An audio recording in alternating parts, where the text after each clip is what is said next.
Evo sada na koncu posljednje riječi iz Matejeva evanđelja reče Isus. Ove riječi: ja sam s vama u sve dane do svršetka svijeta.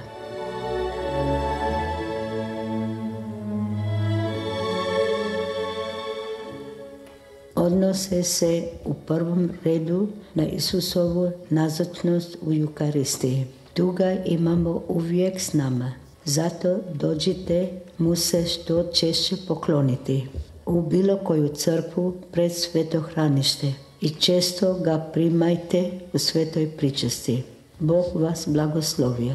Za vas se uvijek moli i svaku od vas, dragi mladići i djevojke koji me sada slušate, puno voli i pozdravljam vaša majka Terezija.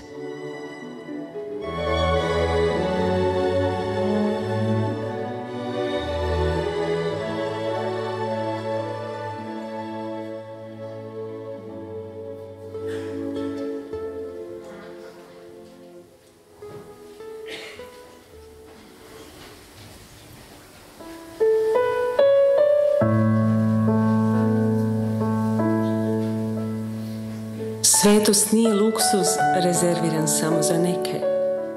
Jednostavna je to dužnost povjerena svakome od nas. Svetost je vršenje Božje volje u radosti. Molitva je put ka svetosti. A prvi je korak na putu svetosti htjenje. Svetost je čvrsta odluka. Herojstvom obuzima dušu koja se stavlja u Božje ruke. Ništa nas, osim Božje prisutnosti, ne čini svetima. A Božja prisutnost znači vjernost u malim stvarima. Biti svet ne znači činiti čudesa i razumjeti velike stvari. Znači jednostavno prihvaćanje. Prava je svetost izvršavanje Božje volje s osmijehom.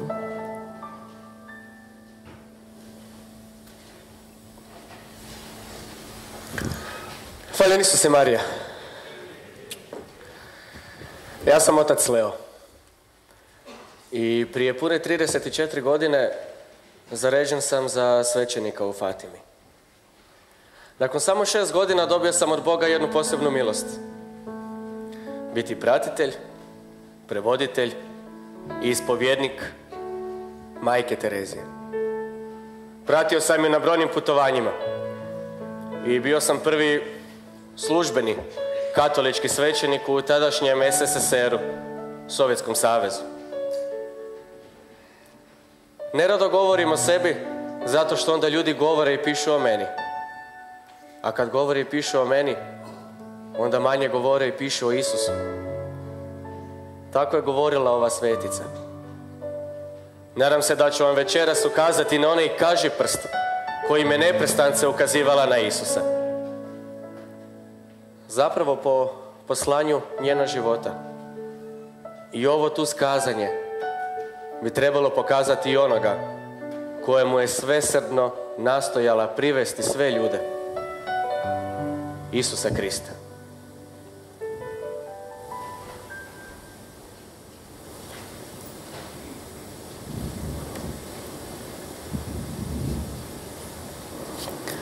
O dobri Bože, neka bude Tvoja volja.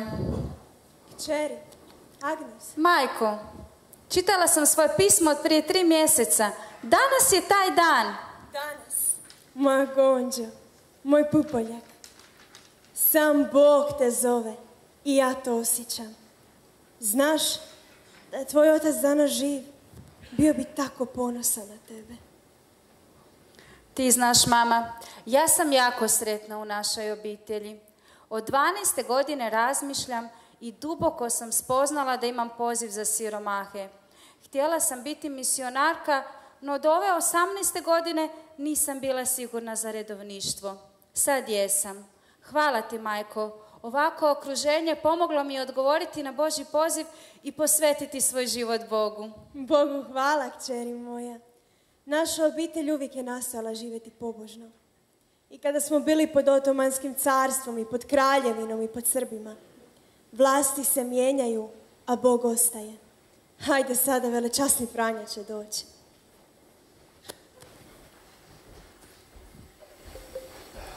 O, sestro, opet burek radiš, a? Veliki je ovo dan za našu kuću. Je? Blagoslov nakon tolikih godina patnje. Od kad je tata preminuo... Agato, šta pričaš to? Naš otac nije preminuo i ti to dobro znaš. Otrovali su ga, zato što se zalagao za naša prava, albanska prava. Pa zar ti stvarno misliš da tako pošten čovjek u politiku u ovo doba nemir samo tako umre? Sestro, naivna si ako tako misliš. Ali Lazare, sada nije vrijeme za to. Pa kad je vrijeme? Pa nije vrijeme za tvoju ljudnju koja ništa ne mijenja, a ni tvoje školovanje na Vojnoj akademiji u gradu. Tata nam svima nedostaje i ti to dobro znaš. Mala Gonđa imala samo 8 godina, a dopustio je da se prepusti i opusti svom danu. Hvaljen Isus i Marija. Hvaljen bi. Dobro. Sjednite, velečasni. Evo, iz družba sestara Blažene djevice Marije iz Lorete, naša Gonđa upravo je dobila potvrdnicu. Možete zamisliti da će ona postati redovnica obrazovanja u Bengalu u Indiji. To mi je drago čuti, jer ona je doista uvijek imala pogled uprt visoko u našeg Gospodina. Naša Gonđa. Još od djetinjstva srce Isusovo bila moja prva ljubav. Još u dobi od 5,5 godina kada sam Isusa prvi put primila u svetoj pričesti. U meni je ljubav za duše. Oduvijek sam bila oduševljena pričama o životu misionara. Sad znam da iza tog oduševljenja stajao Bog. Agnes, ja ću svakako pridodati svoju preporuku. Znam te i znam da je ovo što govoriš istina. Hvala vam, oče. Vi kao Isusovac i župnik naše župe velik ste utjecaj imali na mene. Na tome vam hvala. Kad odem, svakako ću vam pisati i tražiti od vas molitve. Prvo idem u Irsku naučiti jezik, kako bi na njemu mogla podučavati djecu u Indiji. Idem preko vaše Hrvatske, preko vašeg Zagreba. Preko Hrvatske? Da. Moja domovina, tamo je jednako teško kao što i ovdje. Uveli su diktaturu, ubili su Stjepana Radića, pozatvarali su intelektualce. Velečasno. Ovdje, tu i kod nas, ista rabota. Vjerujem ti, Lazare. Ali, ne brinem ja. I tom boljševizmu jednom će dođe kraj. I ne trebaš brinuti, jer Gospodin će providjeti zrno svjetla i za naš narod. Osjećam to. No krenimo, ne bi željeli zakasniti.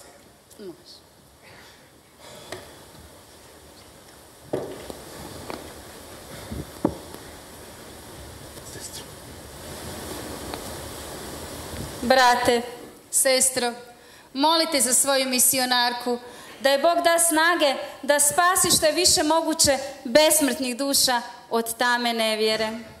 Hoćemo. Jako ćeš nam nedostajati.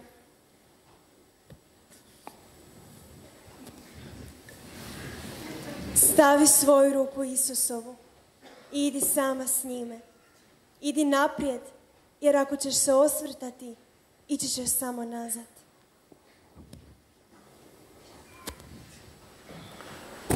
To je bilo posljednji put da je vidjela svoju sestru i majku. I sve su to predosjećale. Znale su što sa sobom nosi taj poziv misionarke. Otišla je u Irsku, zatim u Darjeeling na sjeveru Indije. To je jedan mali gradić u podnožju Himalaje.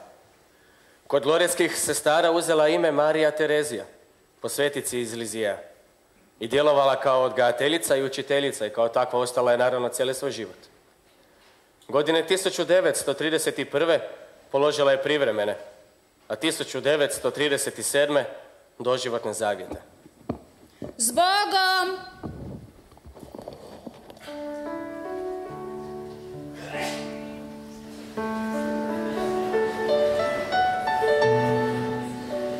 Isus je moje sve u svemu, govorila je. Već je preko 10 desetljeća i pol provela kao redovnica.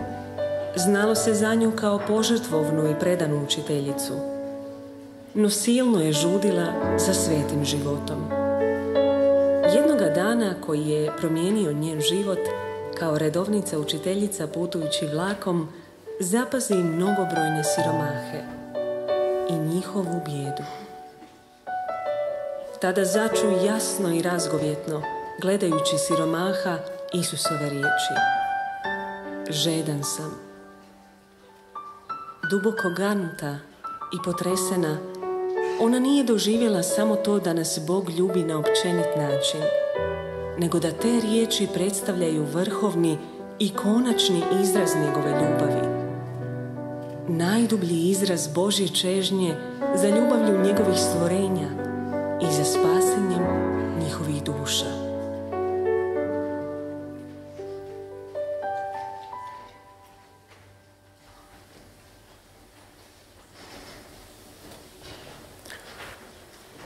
I tako je jasno spoznala srž svog poziva. Nazovimo to kao poziv unutar poziva. Iako je u Loretu bila sretna, bila je, ali želja da iziđe na ulice i pomože siromasima je bila prejaka. 10 dana duhovnih vježbi koje su bile pred njom, ozbiljno je razmišljala o poruci koju je primjela od Isusa.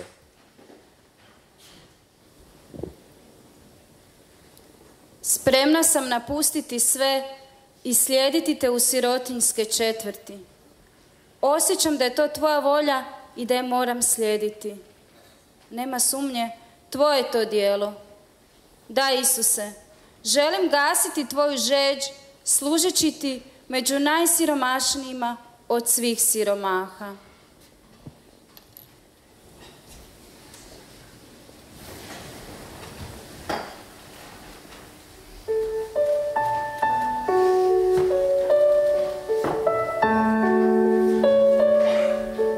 Žedan sam, zavapio je Isus na križu, kada je bio lišen svake utjehe, umirao u posvemašnjem siromaštvu, napušten, prezren i slomljen u tijelu i duši. Govorio je o svojoj žeđi, ne za vodom, već za ljubavlju, za žrtvu. Isus je Bog, stoga je njegova ljubav, njegova žeđ beskrajna. Moj je cilj utažiti tu beskrajnu žeđ Boga koji je postao čovjekom.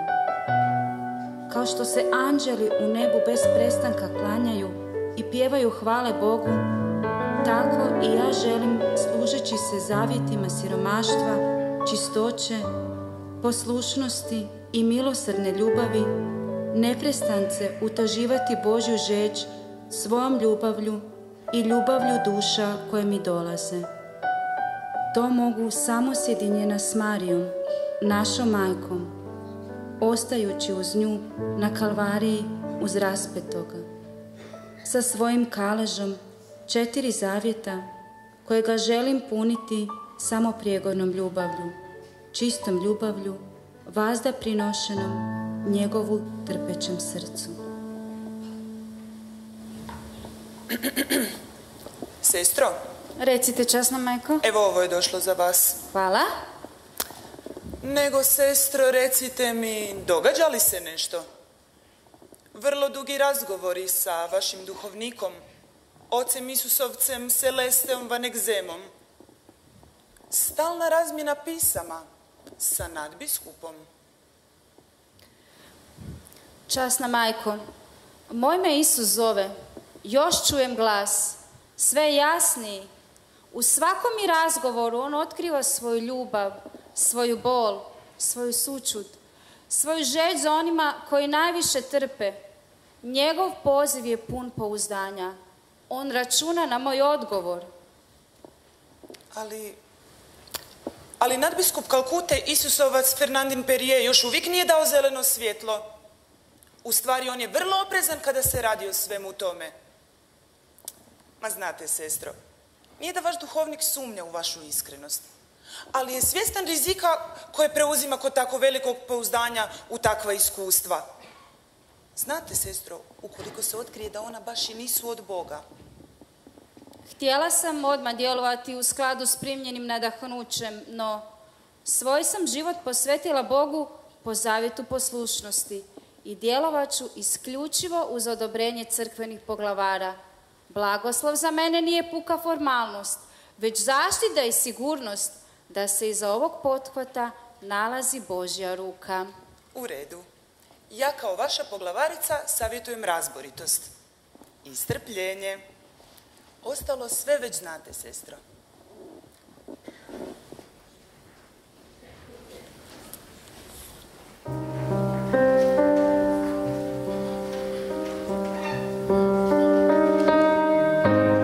Iako vidim da je to od Boga, zabranjujem vam da čak i razmišljate o tome. I ne možete razgovarati s nadbiskupom. Oče, ali zašto iskušavate ovako vjerodostojnost poziva kad mi srce trči za Isusom? Strpljivi budite. Prošlo je već 4 mjeseca. Pišite preuzvišenom kao što bi kći pisala ocu, sa savršenim pouzdanjem i iskrenošću. Želja mi ispunja srce nadbiskupe, snažnije i jasnije, ali samo na vašu jednu riječ. Spremna sam više nikada se ne obazirati ni na jednu od tih misli koje nadiru. Napustite to za cijelu vječnost.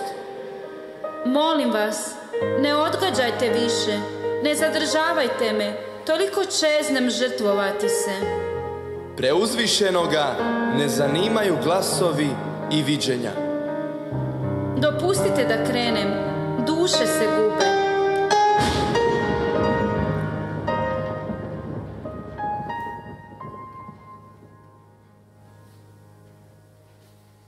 Postala si mojom zaručnicom iz ljubavi prema meni. Došla si u Indiju radi mene. Žeđ za dušama dovela te je dovde. Bojiš li se učiniti još jedan korak za svoga zaručnika, za duše? Tvoje je zvanje ljubiti, trpjeti, spašavati duše. I tim ćeš korakom ispuniti želju moga srca za tebe. To je tvoje zvanje. Odjenuti se jednostavno i skromno kao moja majka. I tvoj će Sari postati svet, jer ćeš biti moj simbol. Upravo zato što si takva kakva jesi, želim se tobom poslužiti na svoju slavu. Zar ćeš odbiti? Isuse moj, ne mogu ja to. Mario, zamoli ga da otkloni ovo od mene. Bojiš se? Koliko me boli tvoj strah. Da, trpjet ćeš, puno ćeš trpjeti, no zapamti da sam ja s tobom. Oduvijek govoriš, čini sa mnom što te volja. Sada mi dopusti. Zaručnice moja, malena moja, ne boj se, uvijek ću biti s tobom. S ljubavlju se pouzdaj u mene. Čeznem za ljubavlju najsiromašnijih. Dovedi mi ih i otrgni ih iz ruku zloga. Za njih nema ama baš nikoga. Za njima čeznem, njih ljubim. Dođi, nosi me u rupe siromaha. Dođi, budi moje svjetlo. Zar ćeš odbiti? Nadbiskup je čekao nadahnuće Duha Svetoga. Spoznao je da je to Božje, a ne ljudsko djelo. Uvidio je kod majke jasnoću zamisli, karakter, osobnost. I nemojte me krivo shvatiti. Nije majka bila sanjara. Ne.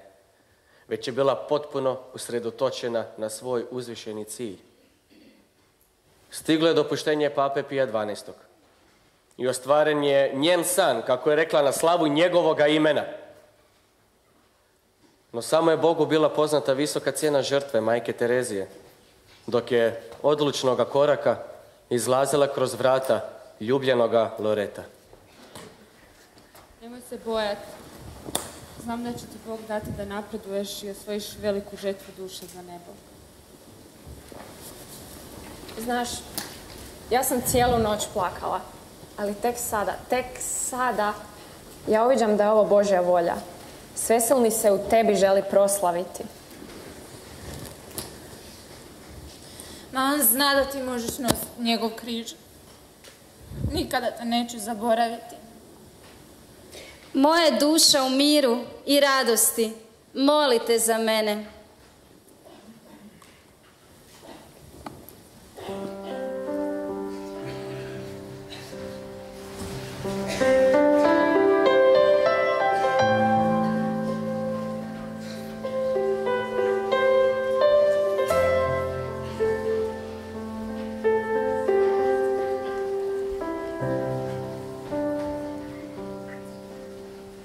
Nova loretska poglavarica odbila ju je primiti u Kalkuti.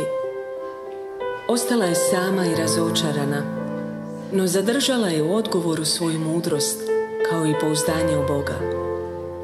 Rekla je, i mi ćemo, kao i sveta obitelj, naći svoju štalicu i započeti rad za duše. Molite za mene. Uputila se prvi puta kao misionarka ljubavi u najsiromašniji četvrti.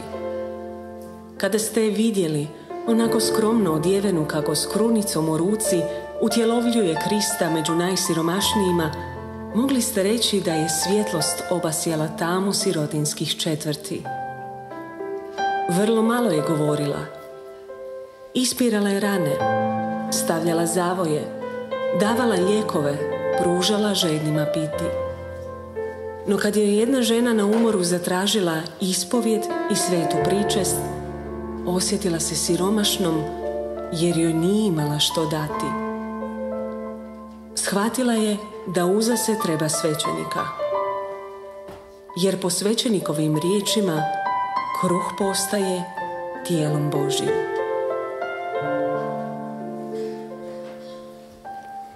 Unatoč stalnim trpljenjima i neprestajnoj napasti da se vrati u sigurnost Loreta, majka je nastavila put od Boga pripravljen. Nije si dopustila niti pad, niti pustiti suzu. I bila je to tamna noć rađanja družbe. Siromaštvo siromašnih je sve više postajalo i njeno vlastito. Moramo platiti cijenu žrtve, govorila je. I kao pšenično zrno davati obilat plod. Nije imala prihoda, prosila je za hranu, za potrepštine i sve se više suočavala sa samoćom. Ali tada joj providnost dade prvu kuću i prve sljedbenice, neke od njenih bivših učenica. A s dopuštenjem Svete stolice 1950. godine utemeljena je družba misionarki ljubavi.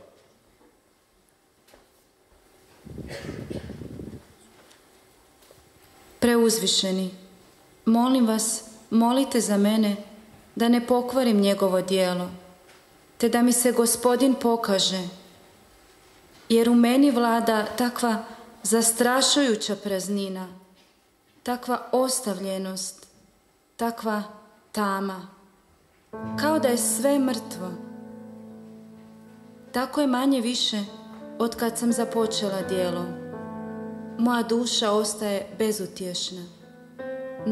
Ne žalim se. Neka on čini sa mnom što god ga volja. Molite Gospodina da mi da snagu. Moleći za vaš blagoslov, vaše odano dijete u Kristu.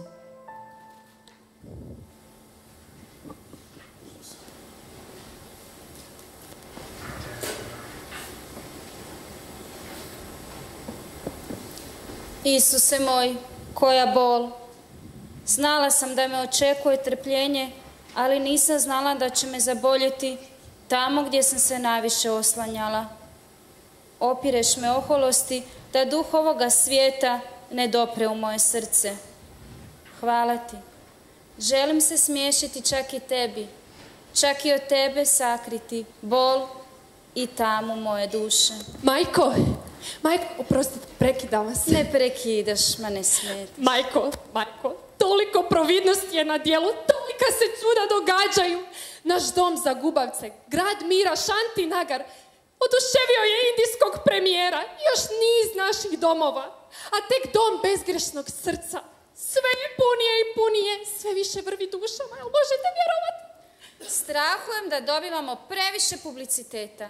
Neke stvari koje čujem lede mi krv u žilama od straha. Bože, sačuvaj.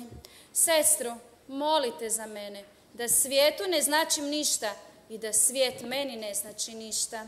Ali upravo sam zato i došla. Jedan novinar žele vas intervjuirati. Ali kratko. A neka uđe. Idem po njega. Majko, hvala vam što ste me primili. Dobrodošli. Sjednite. Hvala. Recite mi, jeste gladni, žedni? Nisam. Vidim, to vam ide od ruke.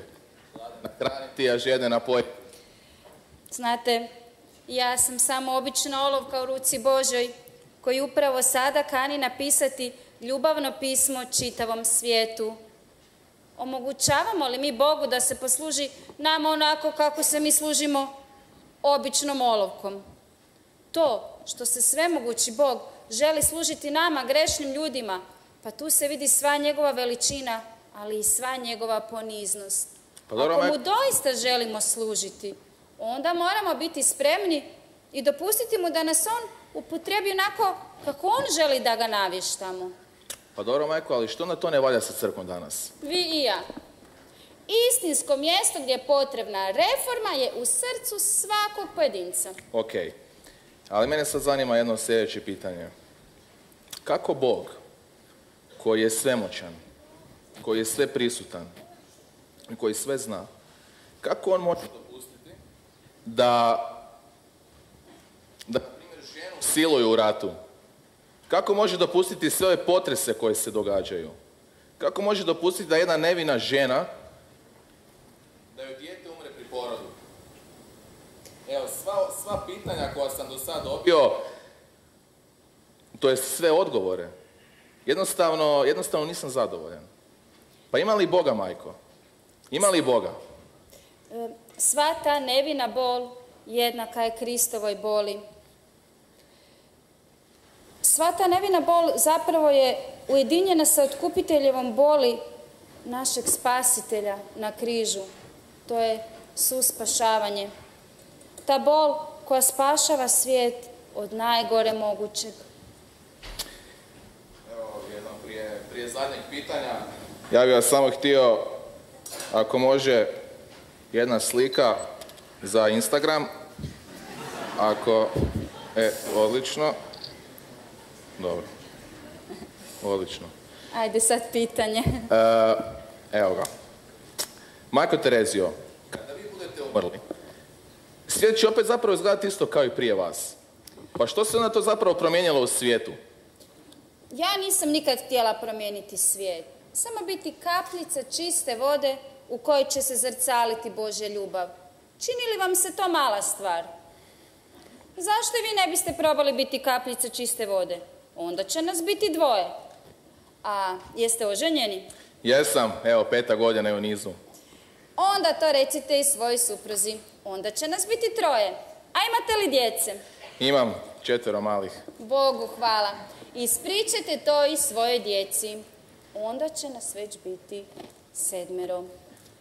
Nego, znate što morate još zapamtiti? Smiješite se. Uvijek se smiješite. Kod nas neraspoložena sestra kao lopta u đavoljim rukama. A znate koja je bila prva misionarka ljubavi? Prva misionarka ljubavi bila je Majka Božja.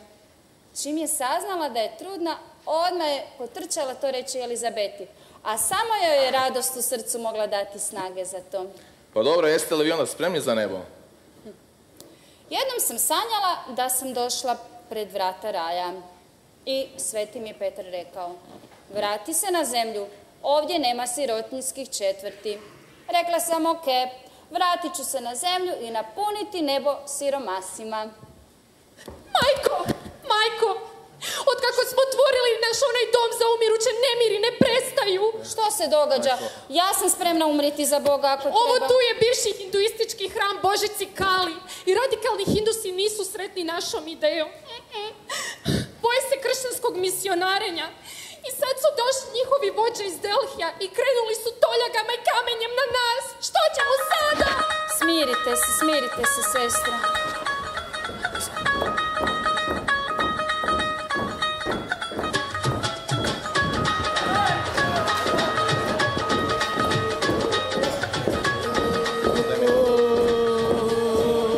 Beri se!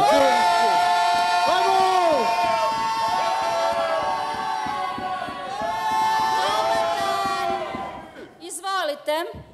Ja da izvolim. Šta je ovo? Prozelitizam? Vrbovanje? Misionarenje?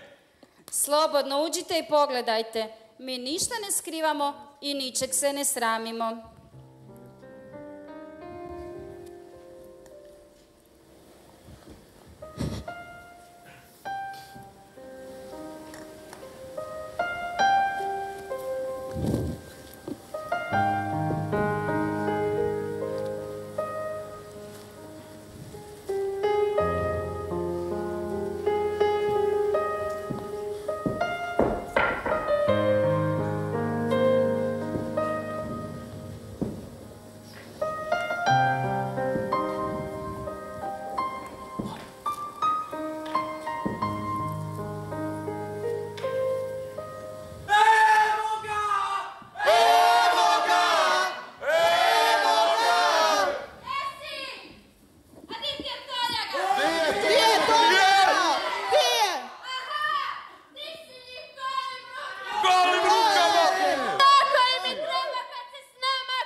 Krećemo odmah.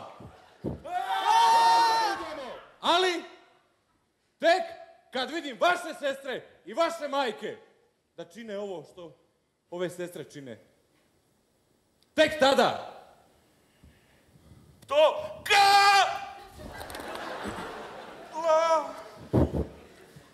Kasnije, jedan je od svećenika te Božice Kale obolio od tuberkuloze. Sestre su ga primile naravno sa jednakom ljubaznošću i jednakom srdačnošću kao i sve ostale svoje bolesnike. A njegovi posjetitelji, ti Hindusi, postali su dio kruga podupiratelja Nirmal Hridaja. Neću više, neću. Šta sam sad opet krivo rekao?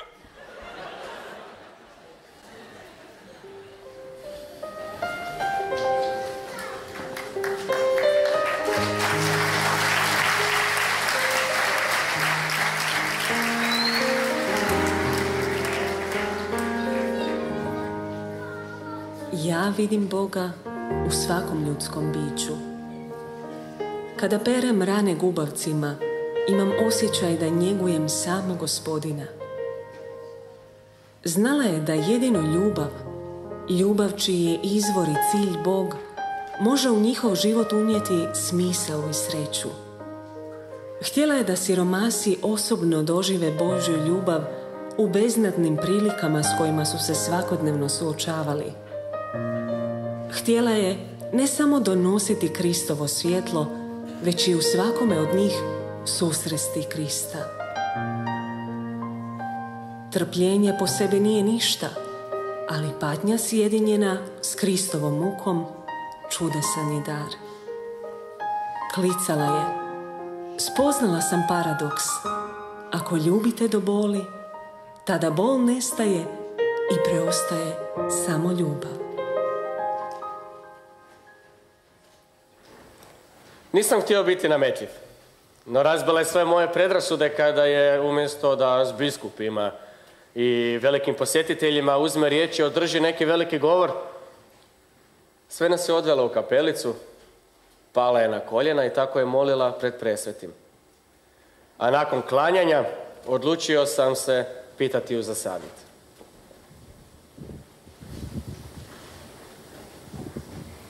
Isuse moj, usamljenost je moja suputnica. Znam da je moja odjeljenost od tebe samo privid i kušnja. Takav osjećaj otuđenosti križ mi čini težim. Ne znam se izraziti. Koliko će još ovo trajati? Žudim za tvojim povratkom. Skrivaš se, ali ne odustajem.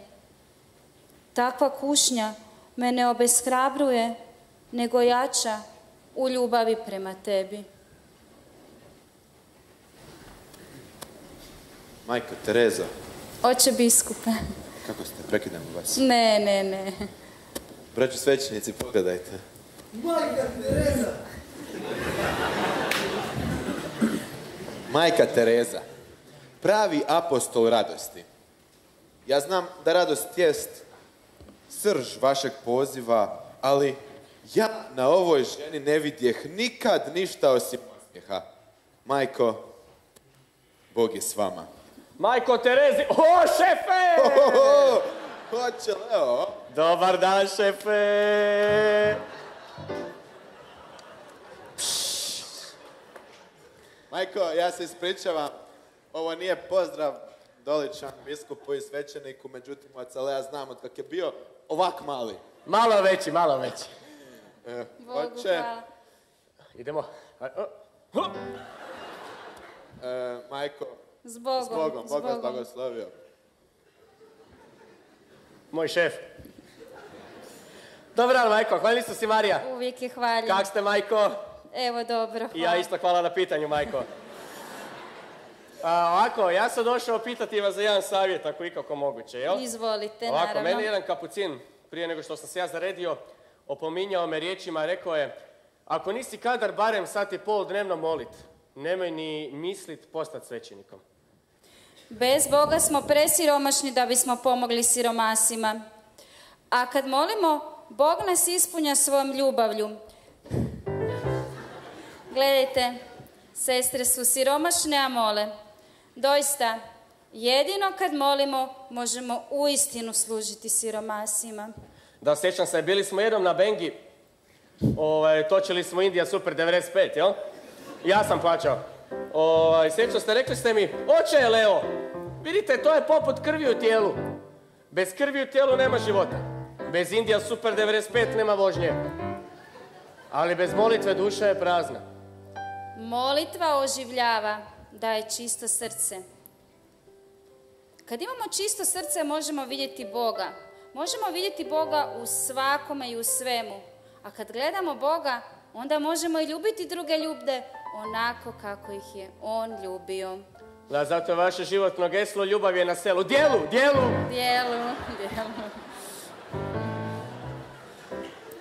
Malo prečesto to gledam.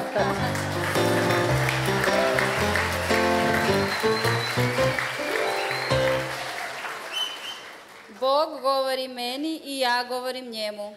To je molitva. Ako se molim srcu Isusovu, to je od mog srca srcu Isusovu. Ako se molim srcu Marijinu, to je od mog srca srcu Marijinu. Pa dobro, ali ponekad nas buka života odnese, pa kontakt srdaca nije jasan.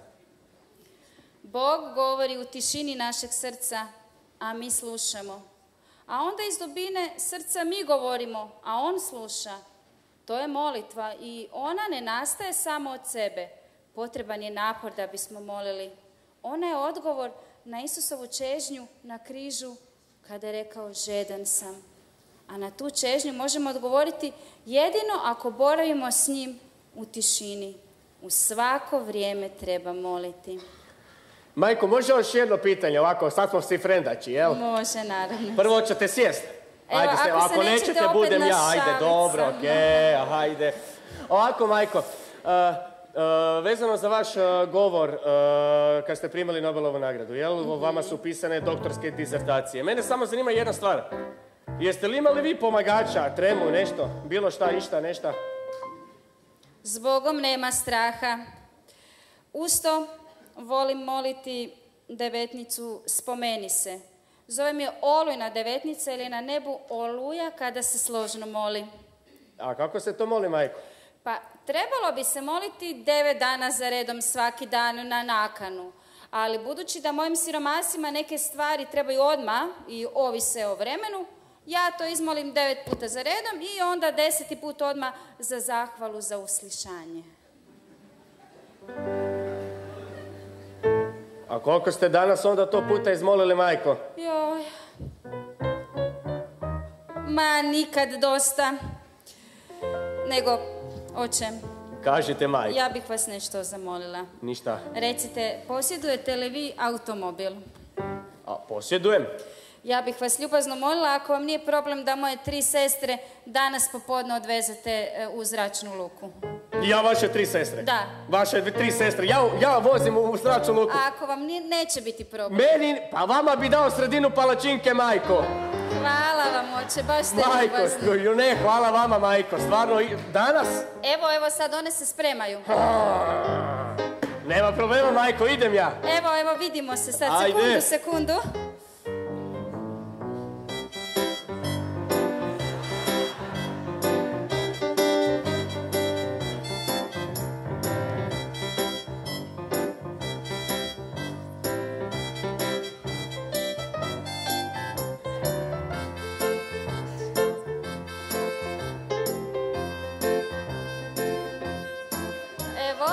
Oče. Hvala, Isus i Marija. Hvala, Isus i Marija. Spremne su? Prostirka za spavanje. 2 složena sarija. Molitvenik. I Biblija. Evo, sestre, sve imate. Zbogom. Zbogom. Nego, oče Leo, samo bi vas još sekundicu nešto zamolila. Ako mogu, molim vas. Oče Leo? Može sekundica? Apsolutno. Recite mi, biste li vi mene možda sutra ujutro mogli odvesti u Vatikan? Ja vas u Vatikan? Da. Majko, nema problema, stvarno nema nikakve problema, ja vas odmah Vatikan, može? Može, izvrsno. Kad se kreće? Znate, moramo biti vrlo točni, najbolje da krenemo odmah rano ujutro, znači negdje oko 4 sata.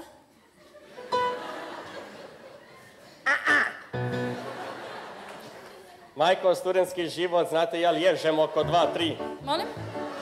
Molim? Ne, ništa ja nisam rekao, majko, za vas je to jedna obična žrtva, 2 žr. Znate, majko, ja za vas bi 80 tvožra dao. Hvala, onda smo se dogovorili? Ne. Jel možemo mi tu žrtvicu malo kasnije? Kako mislite? Majko, da vas nešto pitam. Ajde. Jeste li vi zbilja pozvani na tu jutarnju misu sa Svetim Ocem? Da. Sad ti znaj. U Europi odmahivanje glavom znači ne. A u Indiji? Ne, jel? Da, kao, jel? Majko. Da, oče? Misa počinje tek u 7. Okej, onda ajde, neka bude 4:30, može. Majko, slušajte ovako. Nama je dovoljno ako mi krenemo i u 6:30. Nama treba maksimalno 15 minuta od San Gregorija do Vatikana, tako da u 6:30 je maks onako što treba krenuti, točno, jel? Ali moramo biti jako točni. Evo, neka bude 5 i niti minutu kasnije. Majko, Vatikanske vrata se otvaraju tek u 6. Dobro. 5:30 točka. Ako dođemo ranije, molit ćemo. Sad znam kako je Abrahamu bilo pregovarati sa Bogom za poštedu onih pravednika u Gomori. Ode 1000 kalorija samo tako. Šta će vam teretana, leg day, bench press i takve stvari? Treba jedno ovakva svakom. Da, samo vi ne pregovarate za pravednike, nego za vlastiti san. Hajde sada, zakasnit ćete. Još jedno, hvaljen Isus i Marija. Uvijek je. Kak ste? Super. Odlično. Ja isto hvala na pitanju. Uvijek. Vidim, spremne ste. Naravno da smo spremne. Rođene spremne. Idemo na neki izletić prije možda. Ne, idemo u zračnu luku. Odmah prava zračna luka, a? Tako je. A kam se leti? Pa u Argentinu, oče. On ne zna. A gdje je to? Daleko. Googlajte vi rađe. A koliko ostajete? 2, 3 tjedna, 4? Pa 5 do 10 godina najmanje, oče. Najmanje. Najmanje. A kada ste vi saznali za to? Malo prije. Pročitajte vi sebe tu. Šta piše? Draga sestro, šaljem te u Argentinu uskličnik, a? Uskličnik? Bog te blagoslovio, uskličnik. Majka m.terezija.mc. Tako je. To ste saznale, to je dobile nakon sad polaganja obreda, jel? Da, odmah je odredila mjesto našeg novog poslanja. Pa Bože, hvala ti, neka bude volja tvoja. I tako smo sretne. Imala je pravo za poslušnost. Od Papa Ivana Pavla II. Dobio sam nalog za put u Armeniju i Rusiju. A sestre? Tako biti na raspolaganju svojim poglavarima odredilo je nekakav moj način razmišljanja. A vidjeli ste ih. Naravno da sam ja sa majkom Terezijom ranije stigao u Vatikan. Naravno da smo izmolili sva otajstva krunice. 85 puta spomeni se, 1020 puta Oče naša i tako dalje. I još me mimo mog znanja ubacila da koncelebriram na misi sa Svetim Ocem. Ej! Svetim Ocem! Koja žena?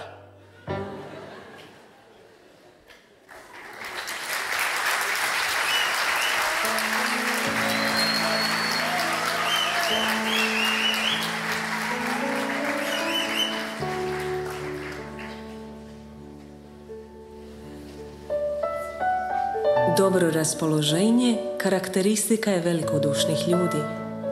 Poput vela nerijetko skriva život pun žrtava.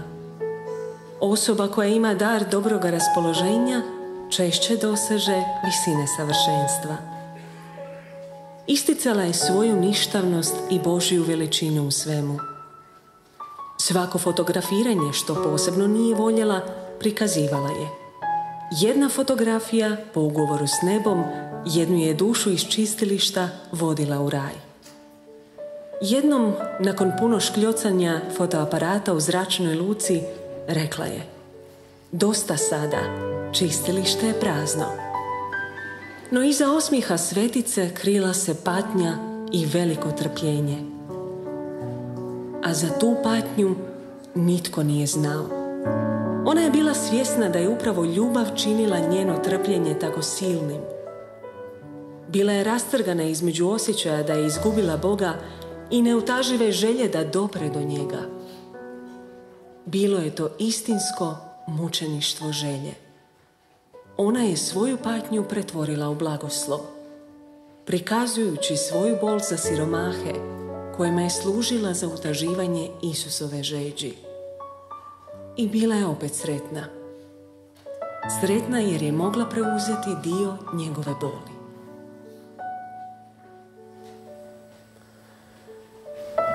Više puta sam bio svjedokom susreta dvaju svetaca. Pape Ivana Pavla II. I majke Terezije. Njih dvoje su pri svom susretu izmenjivali neznatan broj riječi. Odmah su prelazili na ono bitno. Papa Ivan Pavao II. Bio je svjestan majčine upornosti. Tako je bilo i sa svecem Gubavcem, kojeg je stalno davala kao primjer svojim patnicima. Problem je bio što on još tada nije bio svet.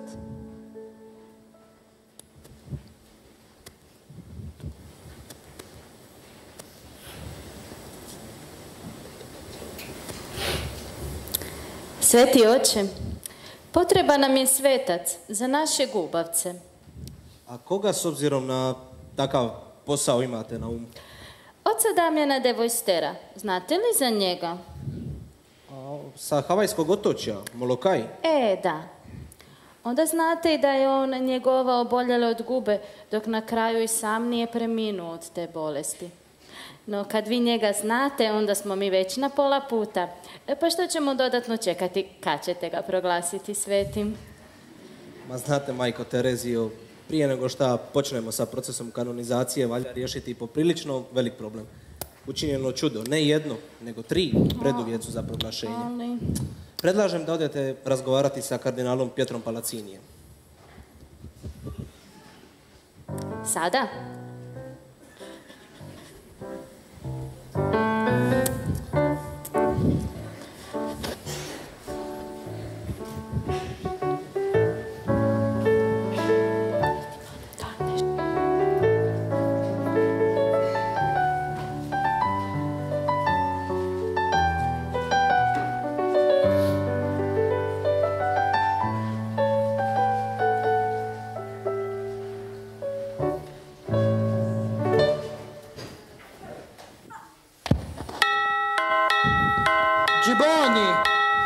Giboni!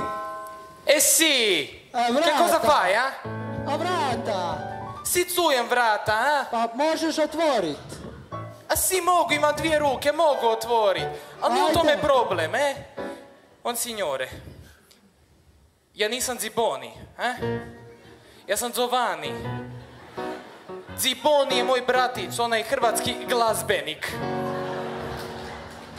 A oprosti onda. A može sad vrata? Koja vrata? A pa zvonilo je. A si zvoni meni ovdje malo, znate. Monsignore. Što bilo? Madre Teresita je ovdje. Pa. Madre Teresita. Hvaljen Isus i Marija, Marko. Izvolite sjesti. Pravi kavalir. Hvala, sinko. Madre, hoćete li nešto popiti? Ma ne, hvala. Espresso. Espresso ili macchiato. A dobro, može, ali bez mlijeka, molim. Bez mlijeka. Indici, kravice, razumijem, capisco, vi? Jedan čaj. Čaj. Odmah. Uno momento, neću uspori tempo. Vaša uzoritosti, znate zašto sam došla? Da, javio mi je Sveti Otac za vaš dolazak. Pa da, došla sam zbog oca Damjana de Vojstera, svece za naše gubavce. Znate za njega? Jesam. Čuo sam za njega.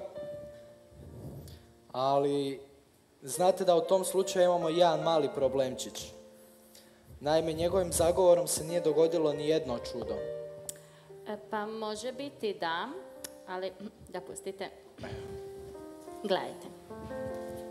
Evo, tu lijepo piše. Nitko nema veće ljubavi od ove, da tko život svoj položi za svoje prijatelje. Pa zar nije to dovoljno? Što čekamo? Skuzi, caj sa sipkom. Može.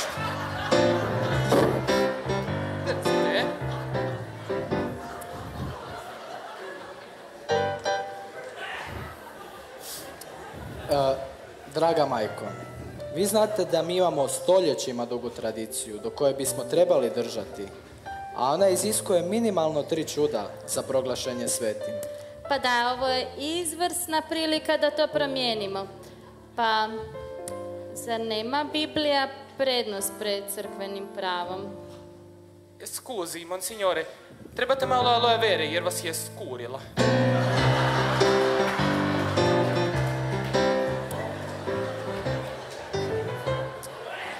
A ti si katolički svećenik pa imaš bradu.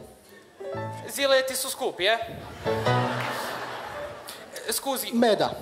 Daj mi malo meda. Smeda. Malo meda.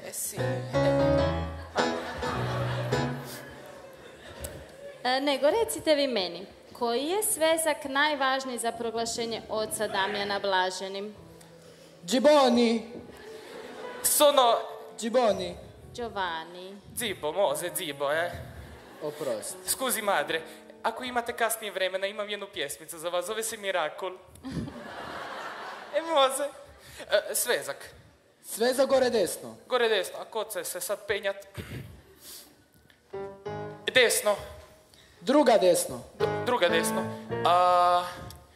Postupak proglašenja stepinca svetim, ne jos.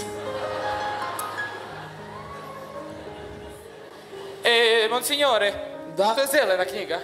Što piše? Svezak. Da. To je najvažniji svezak? Da, jer su... Evo, izvrsno, najvažnije učinjeno. Tu je čudotvorna medaljica. Ja sad mogu poći. Hvala vam, Bog s vama. Ali to je najvažniji svezak jer se nalaze... Madre, pjesma, bananko. A vrata da je otvoriš... A vrata, Giovanni, Giboni. I ode, a nije poslušala pjesmu. Budem ja, ajde, sjedni. Jel ocete? Ak je kratko. Pa, kratko sam radio na njoj. Zove se Mirakul. To sam čuo. Si, divno je kad majka ima želju da proglasi svetim oca Damjana. To je to. Si, nisam imao puno vremena. Cin, Cin. Čudo za koje se majka Terezija molila, zbilja se je dogodilo. Nova regulacija kanonizacijskog postupka reducirala je broj čuda s 3 na 1. Papa Ivan Pavao II. U njezinoj je nazočnosti proglasio oca Damjana blaženim, a Papa Benedikt XVI. Na posljedku i svetim.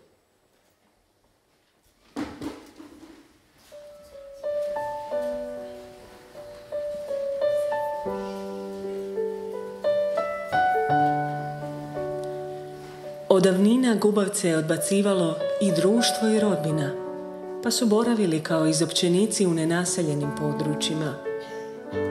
Kao što je sveti Franjo nekoć zagrlio gubavca, tako je i majka Terezija te sirote ljude nastojala obdariti nježnošću. U gubavcima je prepoznavala posebno ljubljenu djecu Božju, koja svojom patnjom imaju udjela u Kristovoj muci. Proputovala je svijet, no uvijek je naglašavala: ne trebate doći u Kalkutu da biste otkrili Isusa u najsiromašnijima među siromasima.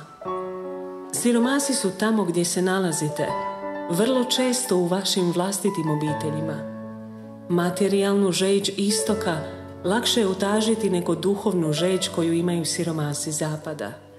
Potražite ih, pronađite ih i pretvorite svoju ljubav prema Isusu u živo djelo. Nakon jedne svete mise spremao sam se i s druge strane zida na kojem je bio oltar čuo sam molitvu beskućnika. Sram me je reći koliko sam bio namršten, sram me je reći koliko sam bio uplašen. Što se mene tiče, sve te liturgijski neupućene ljude, higijenski vrlo zapuštene, nisam smatrao kao publikom koju bi trebalo pozvati na svetu misu s majkom Terezijom. Naravno, iskustvo je omekšalo moje srce i iskustvo me razuvjerilo. Pa dobro, Isuse, sad sam ovdje pred tobom. Nikad nisam mogao ni pomisliti da ću se zateći ovdje. Ne znam je li ti zbog toga drago ili nije, ali meni je milo što sam ovdje.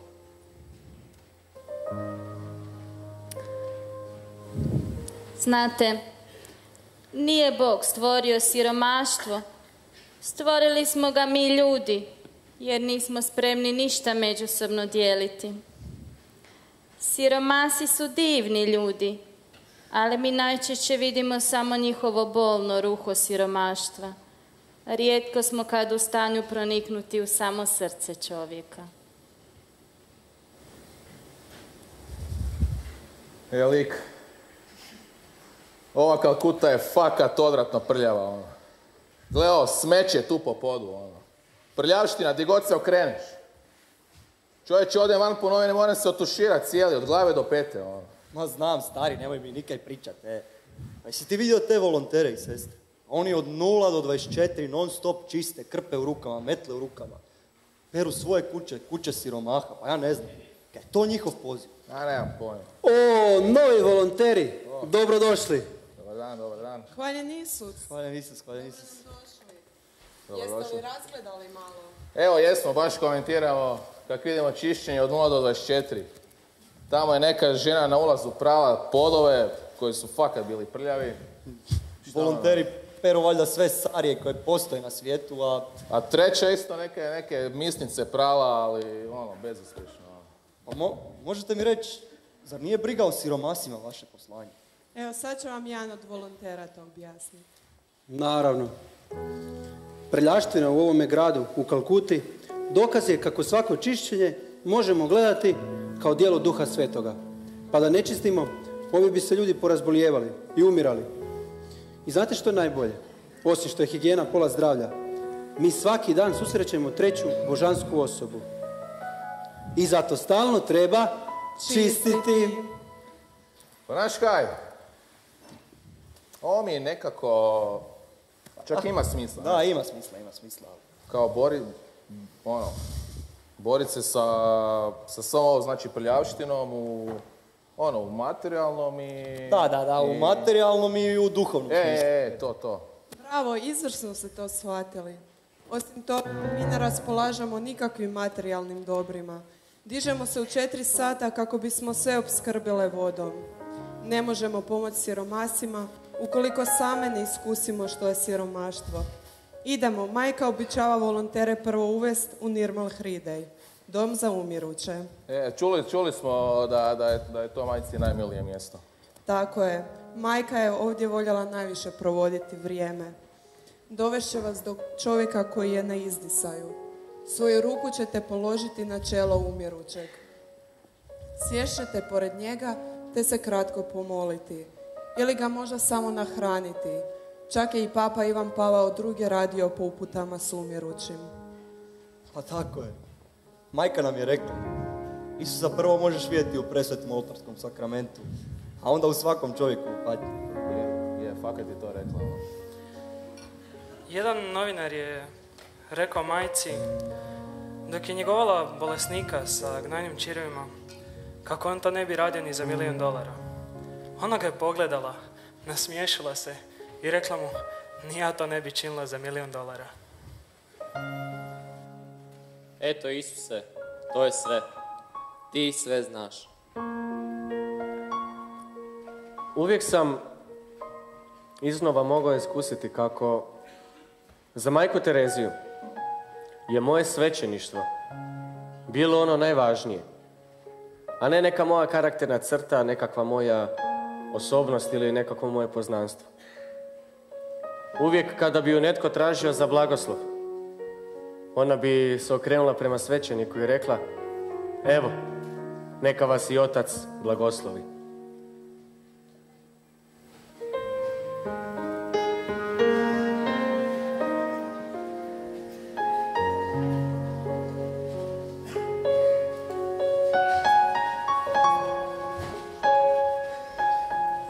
Ovako primajte Isusa u svoje srce.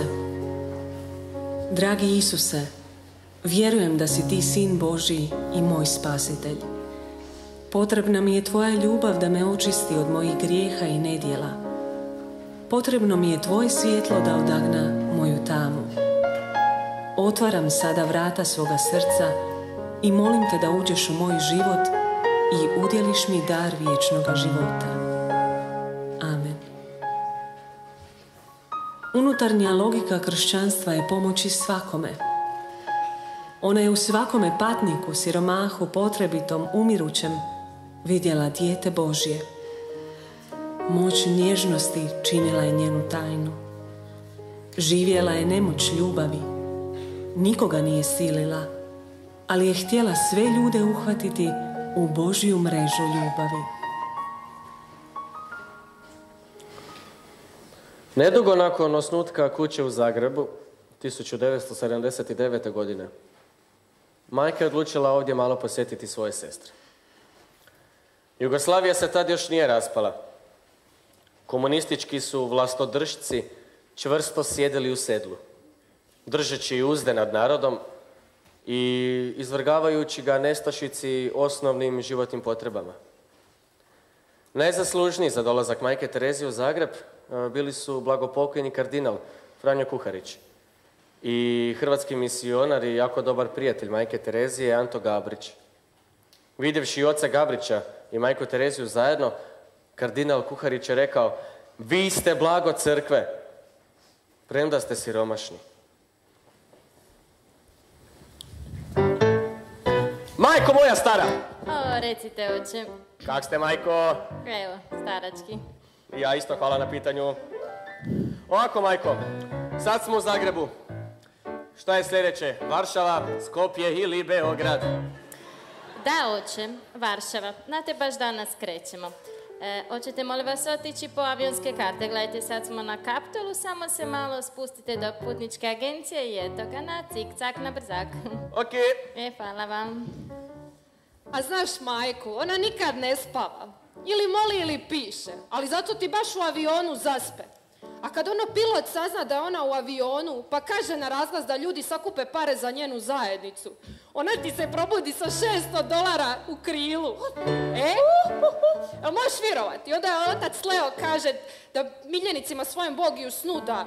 I ona kaže, tribala bi ja češće ići spavac. Dobra. Joj, Don Mio Gabrić, pogledajte, sestre. A lijepo sam mu rekla da neću nove sandale. Ove nosim već godinama.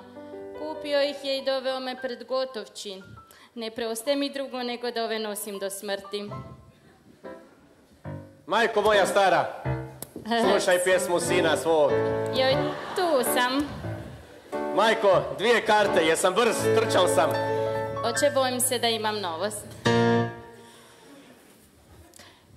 Ne idemo u Varšavu, moramo se ipak vratiti u Minhen. Biste li, molim vas, otišli do putničke agencije vidjeti je li moguće zamijeniti karte? Ha, zabuna mala. Ma da, jel da? Šašavo skroz, a? Ajde, hvala. Vratit se sad tamo, jel? Špica, gužva.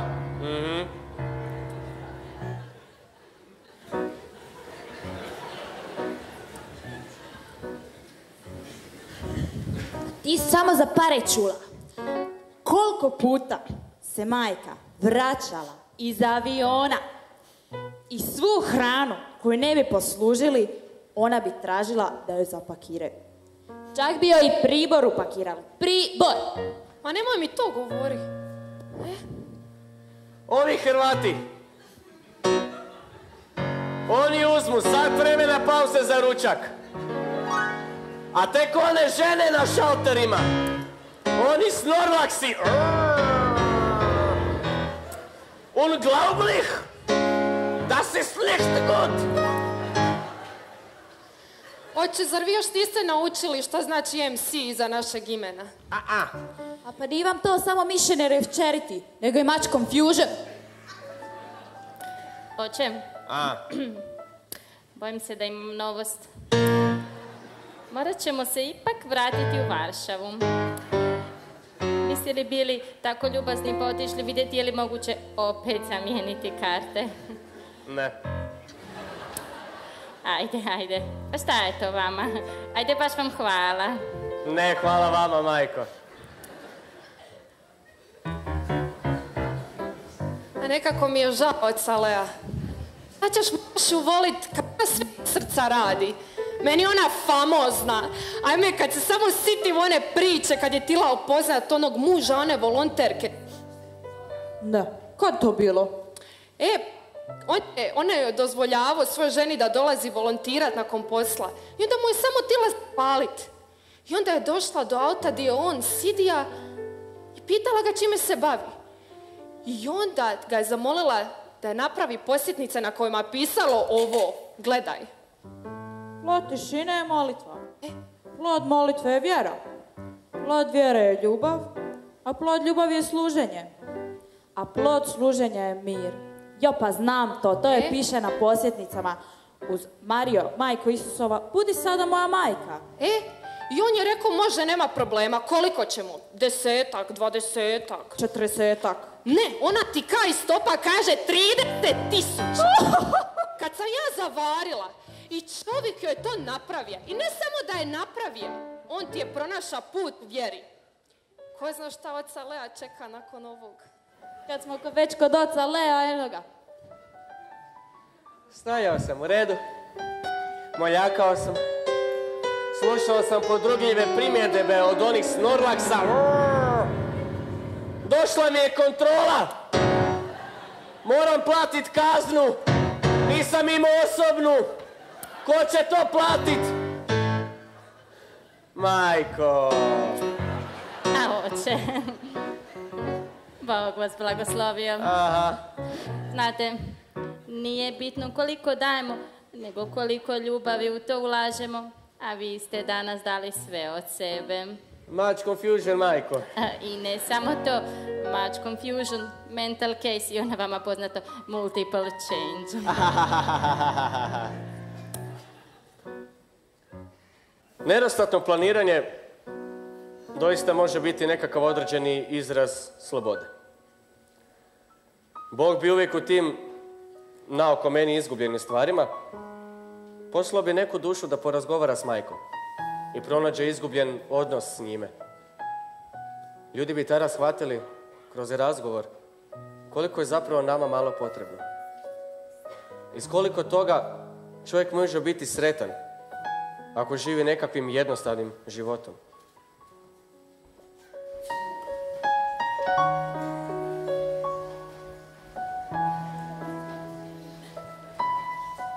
Za sebe je znala reći da je proizašla iz hrvatske katoličke tradicije, jer su je za redovništvo i misije oduševili hrvatski Isusovci. Antu Gabrića, kojega je željela za voditelja misionara ljubavi, muškog ogranka njene družbe, i nju povezivao je njen župnik, velečasni Jambreković. Kada su 1978. zajedno došli u Zagreb, majka Terezija i Ante Gabrić posjetili su grob oca Jambrekovića na Mirogoju i odali mu počast i zahvalnost. Don Mio Gabrić u kapelici Svetog Dizma na zagrebačkoj Novoj Vesi čuva sandale koje je majka Terezija ostavila u Zagrebu. Od 1990. počasna je građanka grada Zagreba, odlikovana veleredom kraljice Jelene. Ponosna je vlasnica i hrvatske putovnice. Nakon neovisnosti i podjele Indije, milijuni izbjeglica su pretvorili Kalkutu u grad neizmjerne ljudske bijede. Milijuni ljudi je izgubilo život, počeo je rat, a zemlju je zahvatila velika glad. No majka je vidjela kako i u nekim dobrostojećim zemljama zapadnog svijeta vlada mnogo prikrivenija bijeda. Evo kako je izgledao jedan običan dan u Nirmal Hridaju.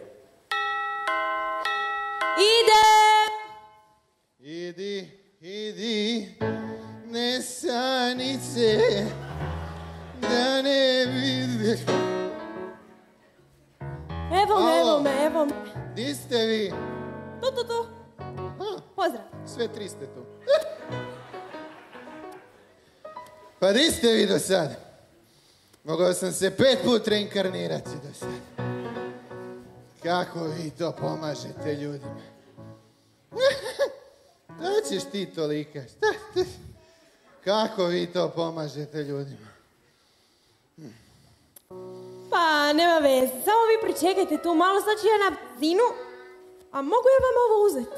Ne, hoćeš mogu. malo? A hoću, kasnije, ajde. Čekajte minuticu, može? Nemojte nigdje popjeći. Ej, di ćeš s maksuzijom? Čekaj. Stalno čekaj. Čekaj ovdje, čekaj ondje. Cijeli život ja nekoga čekam. A vi, priznaću ja, pomažete vi ljudima. Samo pitanje kako brzo. Tko zna koliko je ljudi kao ja u svijetu, a vi se molite. Evo, sav sam ko svinja, još sam se i uflekao. Pa nema ni za popit dok čekam, šta je ovo? Vidite, sestra, u dobrostojećim zemljama svijeta vlada ona vrsta siromaštva koju ne možemo ukloniti tako što ćemo siromahu dati tanjur riže.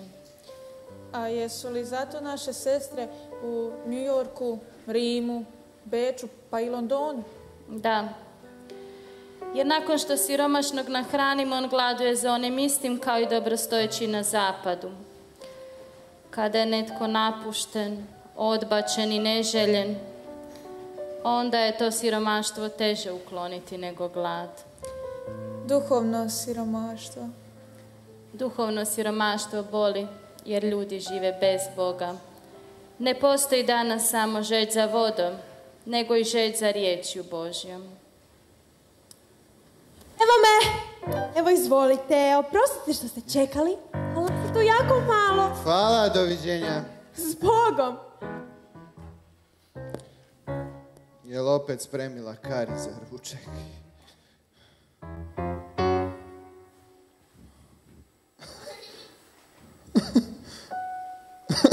Ne mogu vjerovati. Koliko dugo ovo nisam pojeo. Prostite mi, ovo nisu suze, ovo je od papra iz pučke kuhinje. Čokoladu je stavila.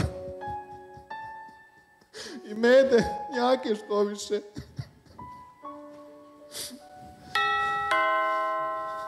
Što je bilo? Molim vas, sestro, možete mi naći sestru koja je ovo spremila? Je li sve u redu? Je. Sestro Nirmal? Pa nije vam valjda rok trajanja isteko? Je, sestro. Molim vas, možete mi reći više o svom Isusu? Naravno. Dođite. I onom Maksuzivu isto. I ta isto. Vidite što je jedna obična čokolada danas pokazala čovjeku. Iskru Božjeg milosrđa koje živi u nama i koje može i drugima oko nas pokazati Isusa. I svetost nije ništa drugo do listita Isus koji živi u nama. Idem sada. Svi volonteri bježe od čišćenja zahoda.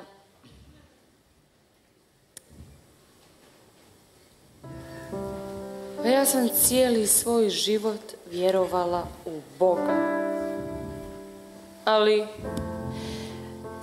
znam da je Bog živ. Jer samo On može sestrama dati toliku ljubav i radost u ovoj strašnoj sredini.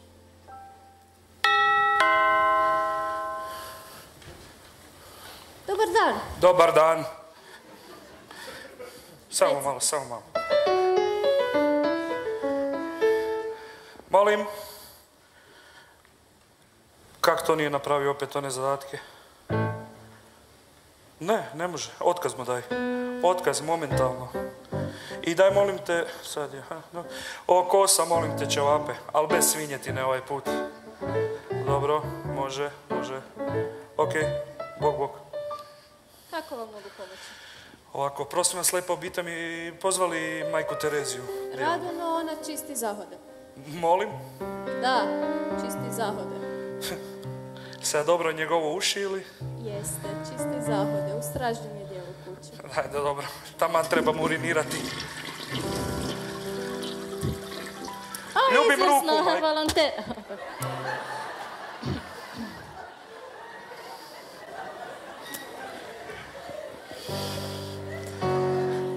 Nove.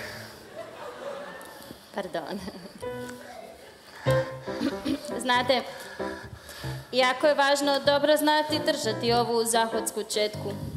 Mnogi to čine tek reda radi, ali treba dobro ribati i tako uštedjeti vode. Jer voda nam je jako dragocjena. Naše se sestre dižu u cigzore da bi crple vodu iz jedine crpke koju mi imamo. Znate, ne možemo siromasima pomoći ako same ne iskusimo siromaštvo. Ajde, sinko, samo kružno. Ali, kaj ste vi normalni, pa zakaj vi kružno? Ovo je moj egzorcizam, jer u čišćenju zahoda je ljekovito sredstvo protiv svake oholosti. Kako se učiti poniznosti? Jedino poniženjima. Ajde, sinko, samo kružno.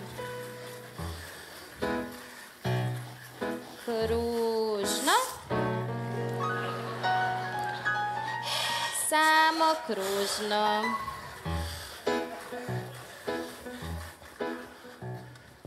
Tako, bravo.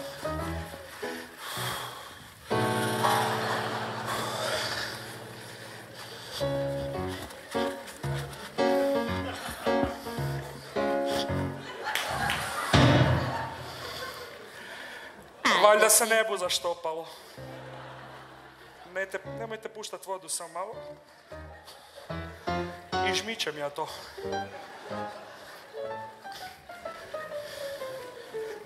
Tak.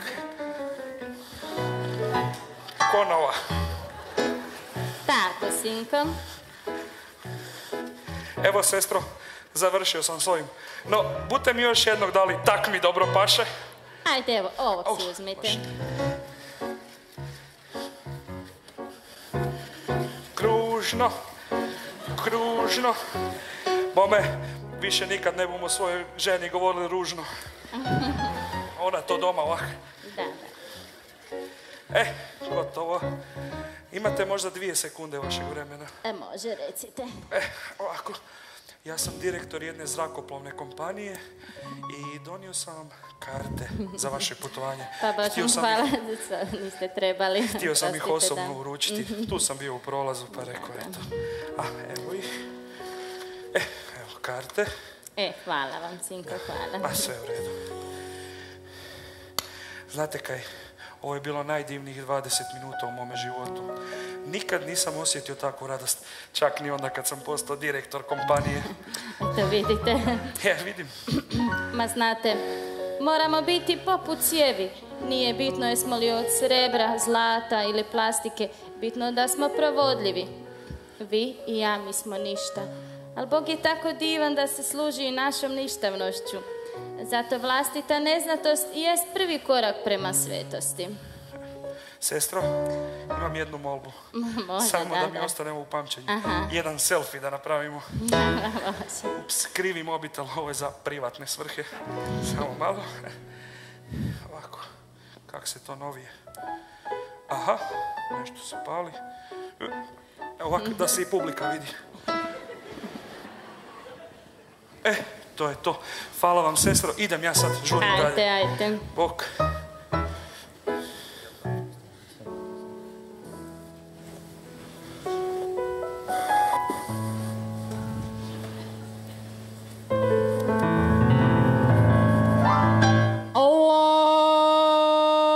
Smo se izgubili.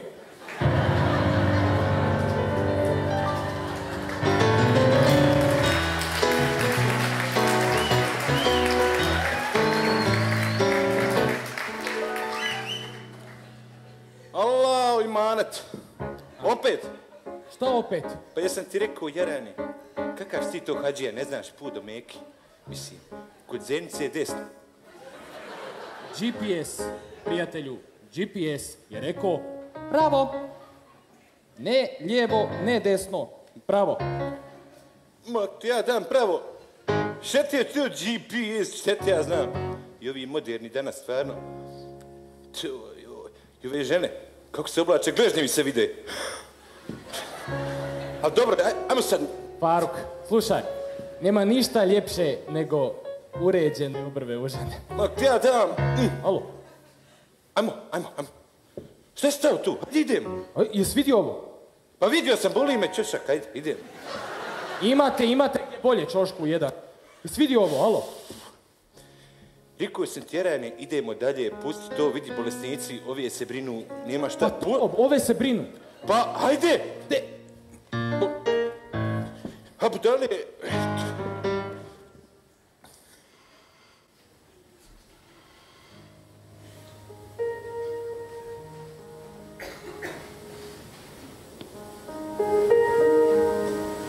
Jeste li dobro? Mogu li vam kako pomoći? Malo ste me zatekli.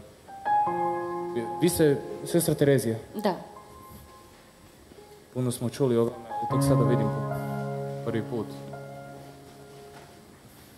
Od uvijek sam čitao Koran, proučavao ga, vjerovao da je Isus jedan od proroka, ali tek sada vidim da on nije samo prorok, nego nešto puno više. I da daje radost, jer zašto bi vi bili ovakvi ako ne daje radost?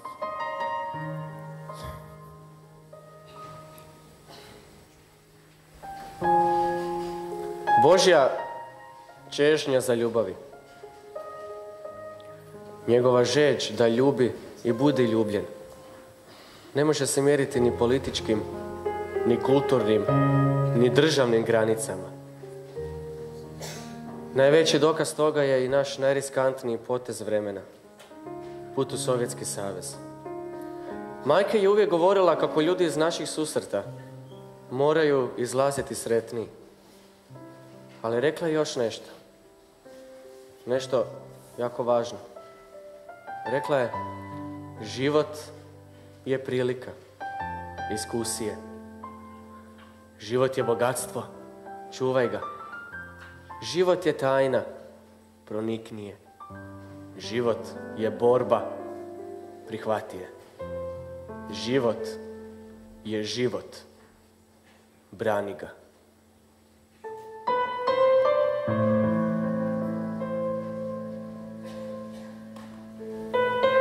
U čemu je tajna Majke Terezije?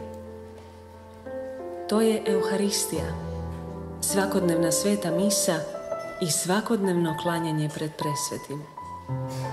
Kada ju je jedan mladi talijanski svećenik pitao u čemu je tajna, rekla je: stvar je vrlo jednostavna. Molim. Krist je shvatio da nas muči neutaživa glad za Bogom. Zato nam daje mogućnost životvorne ljubavi koju osjećamo prema njemu u Euharistiji. On se pretvara u čovjeka gladnoga ne samo kruha, nego i ljubavi. On je gol, ima potrebu ne samo za odjećom, nego i za dostojanstvom. On je i beskućnik, kojemu ne nedostaje samo krov nad glavom, nego i istinska i duboka ljubav prema bližnjemu. Eto, to je sve Euharistija. To je Isus, živi kruh, sišao s neba radi tebe i mene.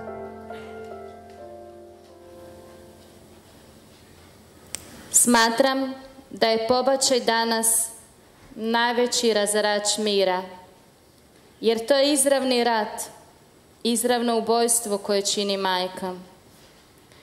Mnogi su vrlo zabrinuti za djecu u Africi i Indiji, gdje umiru od neishranjenosti i gladi, ali milijuni umiru izborom majke. A to je najveći razarač mira danas, jer ako majka može ubiti vlastito dijete, što priječi tebi ubiti mene ili meni ubiti tebe? Ništa ne stoji između nas. Kako uvjeriti ženu da ne čini pobačaj?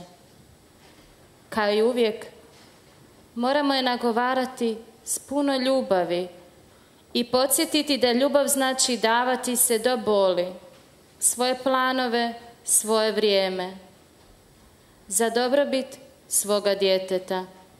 Isto tako davanje do boli treba učiniti i otac djeteta. Zato ako doista želimo mir, danas donesimo čvrstu odluku da u svojim zemljama, u svojim gradovima nećemo dozvoliti da se jedno dijete osjeća kao društveni otpad, da se taj strašni zakon o obijanju nedužnih, o uništavanju života i Božje nazočnosti od strane iz naše zemlje, iz našega grada i iz naših obitelji.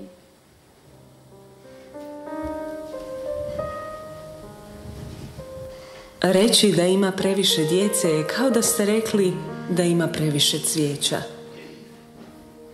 Neki su se našli uvrijeđeni, čak i svećenici su prigovorili oštrinju njenih riječi. No ona im je rekla u oči: Oče, Isus je rekao, ja sam istina. Vaša i moja dužnost je govoriti istinu, a onda je na osobi koja je čuje da je prihvati ili odbaci. Engleska kraljica uručila ju je orden za sveukupne zasluge. Stavila ga je na kip Gospe ispod raspela u Kalkuti i to sve fotografirala, kako bi kraljica znala da je orden na pravom mjestu, onoj koja je zaista zaslužna za sve. Često je znala reći: Bog me nije pozvao da budem uspješna, Bog me pozvao da budem vjerna. Znam da mi Bog neće nametnuti ništa što ne mogu nositi, no ponekad poželim da nema toliko veliko povjerenje u mene.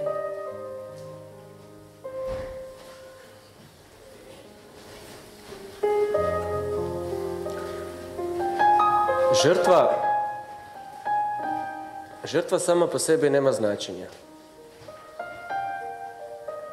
No, žrtva sjedinjena s Kristovom žrtvom ima golemo značenje. Pogotovo prikazana kao zadovoljština. To je doista najljepši mogući način rasta s Kristom. Danas znamo za njenu tamnu noć duše, u kojem je bila lišena svakog osjećaja Kristove prisutnosti. Uz to patila i tjelesno, ostajući bez daha, srce je prestajalo raditi, imala je halucinacije. I približio se čas njezine smrti.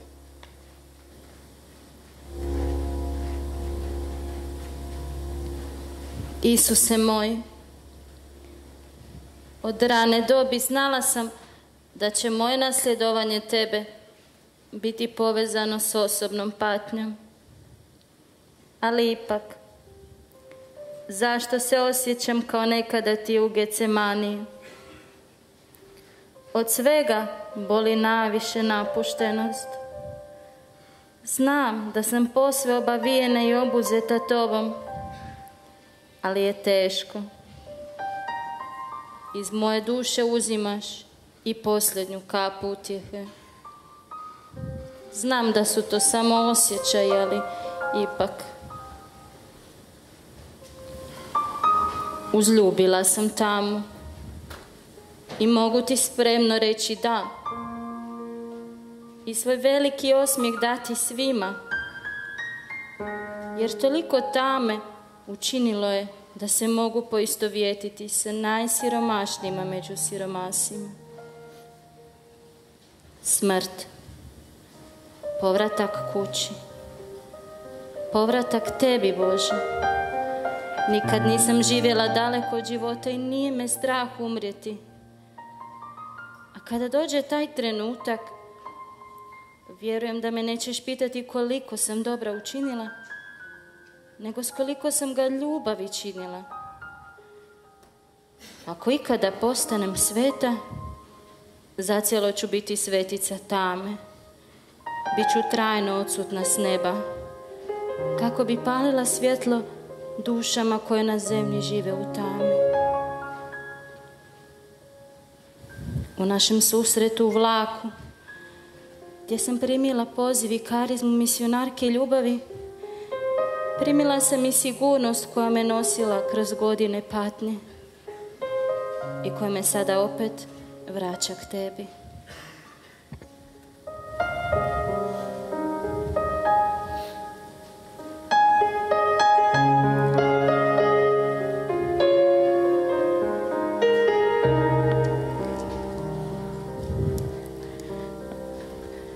Tako duboko čeznem za smrću i za povratkom tebi, Bože.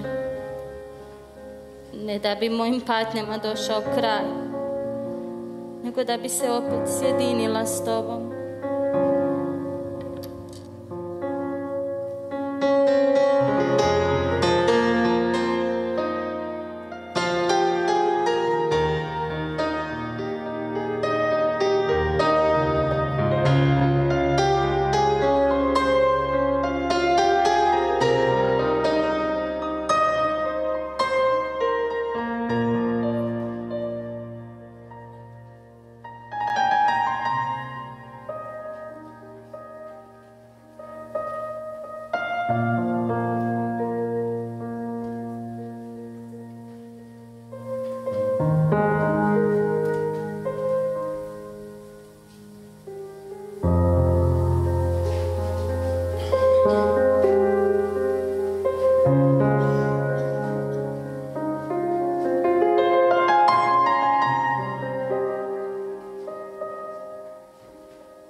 Istina je, stojim na vratima tvoga srca dan i noć. I onda kada ne slušaš i kada sumnjaš da bih to mogao biti ja sam tamo. Iščekujem i najmanji znak tvoga odgovora, čak i najtiši poziv koji će mi dozvoliti da uđem. dolazim tiho i neprimjetno, s beskrajnom moći i ljubavlju, donoseći mnoge darove svoga duha. Dolazim sa svojim milosrđem, sa svojom željom da oprostim i izliječim. I s ljubavlju većom od tvoga shvaćanja. Ljubavlju koja je velika kao ljubav koju sam primio od Oca. Dolazim s vatrenom željom da te utješim, da ti dam snage, da te podignem i povijem tvoje rane. Donosim ti svoje svjetlo, da rastjeram tvoju tamu i tvoje sumnje. Dolazim sa svojom snagom da mogu nositi tebe i svo tvoje breme. Sa svojom milosti da dodirnem tvoje srce i promijenim tvoj život. I mir ti svoj darujem, da umirim dušu tvoju. Žeđam za tobom. Da, to je jedini način koji mogu opisati svoju ljubav prema tebi. Žeđam za tobom. Dođi k meni i ja ću ispuniti tvoje srce i izliječiti tvoje rane. Ako se osjećaš nevažnim u očima svijeta, to uopće nije važno. Za mene na cijelom svijetu ne postoji nitko tko mi je važniji od tebe. Otvori mi srce, daruj mi svoj život i dokazat ću ti koliko si važan mome srcu. Zar ne shvaćaš da moj Otac već ima savršen plan kako promijeniti tvoj život i od ovoga trenutka? Moli me svaki dan da dođem i preuzmem nadzor nad tvojim životom. I ja ću to učiniti. Obećavam ti pred svojim nebeskim Ocem da ću činiti čudesa u tvome životu. Zašto bi to učinio? Zato što žeđam za tobom. Sve što tražim od tebe je da mi se potpuno predaš. A ja ću učiniti sve ostalo.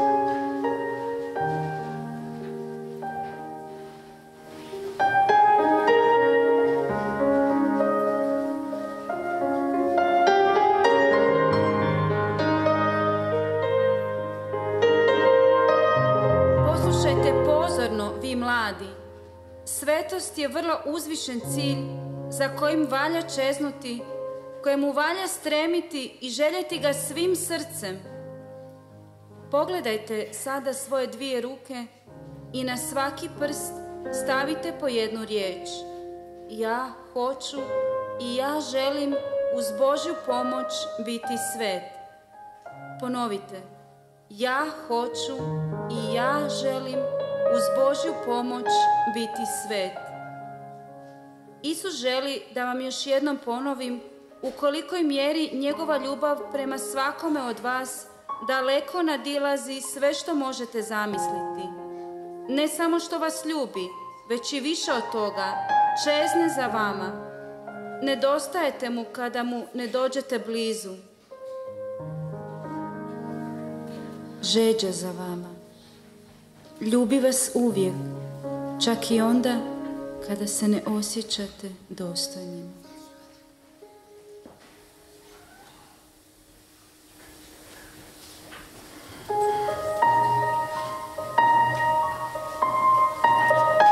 Posljednjih 35 godina života u prosjeku je svaka 3 dana mijenjala kuću, zemlju ili kontinent svoga boravka.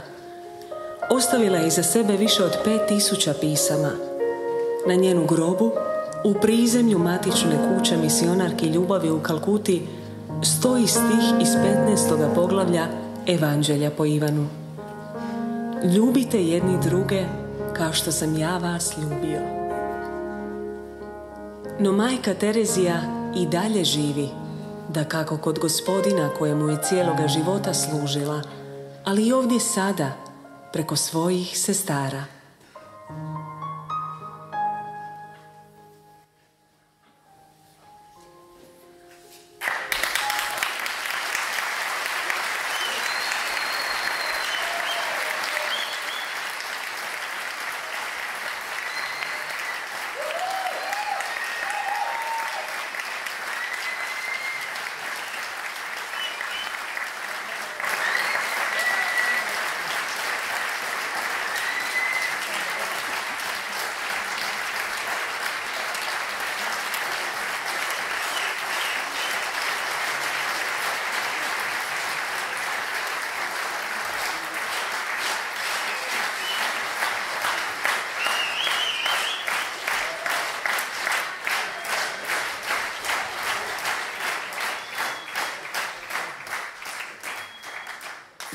glume Ljubica Pranjić i Filip Ećimović.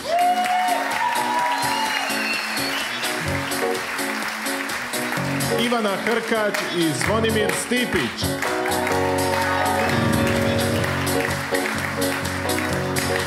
Barbara Šafarić i Joško Ištuk.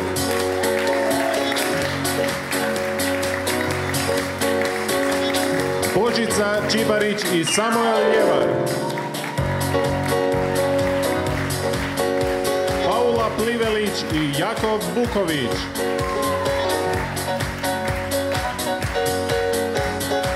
Margareta Pejić i Tomislav Marković.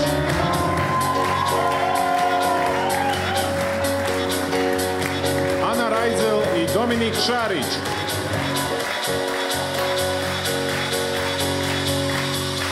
Marija Tržić i Hrvoje Brčić.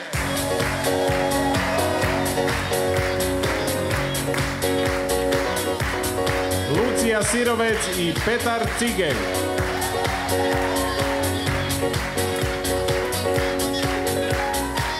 Ivona Grebenar i Angelo Gale.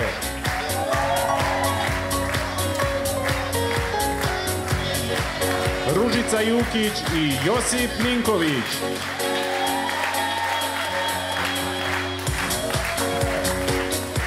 Jurica Klampar i Marko Ivković.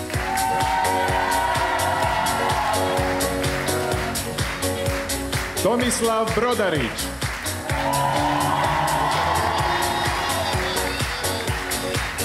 Lorina Ajdo i Žaneta Milović.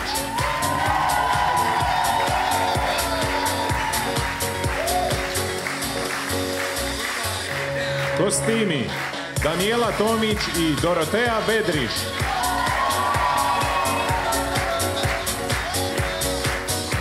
Ana Novina i Josipa Novački.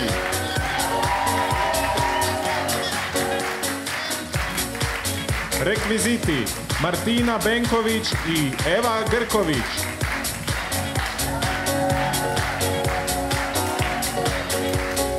Marta Matak i Marija Hartl. Glazba Dominik Lučić. Tehnika Ivan Burić i Bruno Abaz. Mislav Mišerić i Marko Barišić. Zvonimir Hartl i Nikola Jurišić. Josip Buglec i Krešimir Matošević. Glas i produkcija Mirko Grebenar i Damjan Roško. Scenarij i režija Ivana Forec.